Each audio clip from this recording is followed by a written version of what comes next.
Nazi Germany ultimately failed to complete the atomic bomb. How did they squander such an overwhelming scientific advantage? Germany, having discovered nuclear fission, led the world in physics. Had they acquired the atomic bomb, history would have been profoundly different. Yet, hidden within this failure were structural causes that resonate with modern organizations and leadership. What truly prevented them from building the bomb? In this video, we'll explain why Germany's genius scientists defected, Hitler's grave miscalculations regarding nuclear weapons, and the lasting lessons from the project's collapse. Let's delve into the full story of Nazi Germany's nuclear weapons program. The main feature also provides a detailed comparison with America's Manhattan Project. In the early 20th century, Germany stood at the absolute forefront of physics research, producing numerous geniuses like Albert Einstein and Max Planck.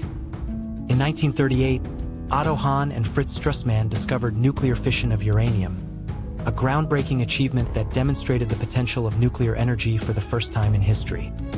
This discovery hinted at both humanity's dream of an infinite energy source and the nightmare of an ultimate weapon. Nazi Germany, under Adolf Hitler, was quick to recognize the military potential of this groundbreaking discovery. Nuclear weapons could be the trump card to end the war in an instant. World-class minds like physicists Werner Heisenberg and Otto Hahn were dedicated to the research, leveraging national prestige. The National Uranium Club project was launched, and Germany appeared to be leading the race for nuclear weapons development. The world watched Germany's progress with intense interest. Everyone believed that success in this field would grant Germany absolute military superiority, and they eagerly awaited the results. Early research progressed smoothly. Accelerators like cyclotrons were built, and the possibility of a uranium chain reaction began to be concretely investigated. Heavy water, in particular, was indispensable as a moderator for reactors using natural uranium, and Germany had the advantage of mass-producing it at a factory in Norway. Large quantities of heavy water were transported from Nazi-occupied Norway to Germany. Up to this point, their nuclear weapons development program appeared to be on track. In a Berlin basement, Heisenberg and his team were designing an experimental reactor, taking concrete steps towards achieving a nuclear fission chain reaction. Scientists worldwide feared this new threat emerging from Germany. In America, Einstein sent a letter urging President Roosevelt to develop the atomic bomb. In response, America launched the largest secret project in history, the Manhattan Project. The atomic bomb race against Germany had officially begun. However, the Nazis were about to reach a major turning point. Their initial successes soon lured them into a trap of overconfidence and miscalculation. The rise of the Nazis drove many brilliant scientists out of the country, foremost among them the Jewish Albert Einstein. These scientists moved to America, where they could continue their nuclear research free from Nazi threats. Germany had, in effect, surrendered its best minds.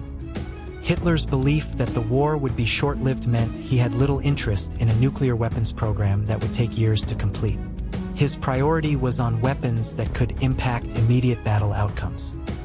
Furthermore, within the Uranium Club itself, conflicts arose over research direction. The rift between theoretical scientists like Heisenberg and the military, eager for practical applications, only deepened. These internal problems, coupled with the exodus of scientists, gradually brought Germany's nuclear weapons development to a standstill. The initial momentum was quickly fading. While America's Manhattan Project operated with enormous budgets and tens of thousands of personnel, Germany was forced to pursue development with a small group of scientists and limited resources. The decisive blow came from repeated Allied attacks on the heavy water production facility. The factory in Norway was destroyed, severing Germany's heavy water supply. This inflicted severe delays on Germany's reactor program, widening the gap with the Manhattan Project. Recovery was now all but impossible. But here, an unseen pitfall lay gaping wide. Lack of communication among scientists was also a severe issue. Research groups failed to share information, leading to duplicated efforts and improper distribution of vital materials. Moreover, a deep chasm existed between the military and the scientists. The military demanded immediate, effective weapons, but scientists argued that basic research required time, and their pleas went unheeded. This represented a lack of shared objectives and distorted information flow, problems still relevant to modern organizations. In a colossal project, these could prove fatal. Furthermore, Germany's uranium enrichment technology lagged behind. The facilities required to produce the necessary high-purity uranium-235 were underdeveloped, further hindering atomic bomb construction. In contrast, America's Manhattan Project, under the absolute support of President Roosevelt, mobilized immense budgets and scientists nationwide. They efficiently organized research teams and ensured thorough information sharing.